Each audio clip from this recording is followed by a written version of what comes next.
एक बार धर्मराज युधिष्ठिर ने भगवान श्री कृष्ण से पूछा, हे प्रभु, श्रावण कृष्ण पक्ष की एकादशी का क्या महत्व है?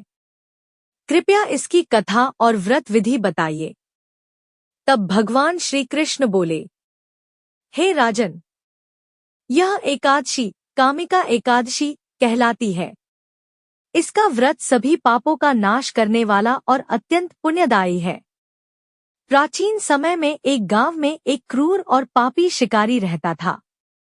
उसका जीवन हिंसा और पशुओं की हत्या में बीतता था। वह जीवों को मारकर अपना पालन पोषण करता था।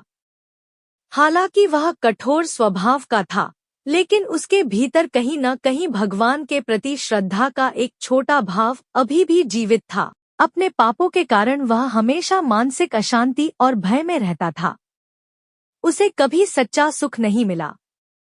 एक दिन जंगल में शिकार करते समय उसकी मुलाकात एक संत महात्मा से हुई। महात्मा ने शिकारी की दुखी अवस्था देखकर उससे कहा, हे मनुष्य, हिंसा और पाप का मार्ग छोड़ दो।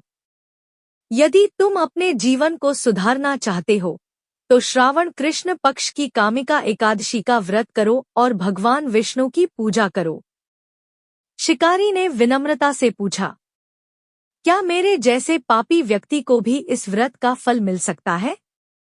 महात्मा ने उत्तर दिया, भगवान विष्णु अत्यंत दयालु हैं। यदि सच्चे मन से व्रत और भक्ति की जाए तो बड़े से बड़े पाप भी नष्ट हो जाते हैं। संत की बातें सुनकर शिकारी के हृदय में परिवर्तन आने लगा। उसने कामिका एकादशी का व्रत करने का संकल्प लिया। एकादशी के दिन उसने प्रातः स्नान किया, भगवान विष्णु की पूजा की, तुलसी पत्र अर्पित किए और पूरे दिन उपवास रखा।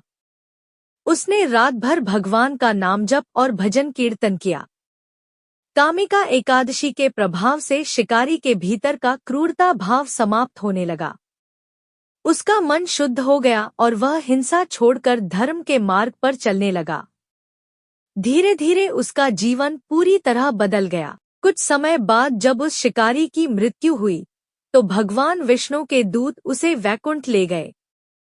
इस प्रकार कामिका एकादशी के प्रभाव से उसे अपने पापों से मुक्ति और मोक्ष की प्राप्ति हुई। बोलिए भगवान विष्णु की जय।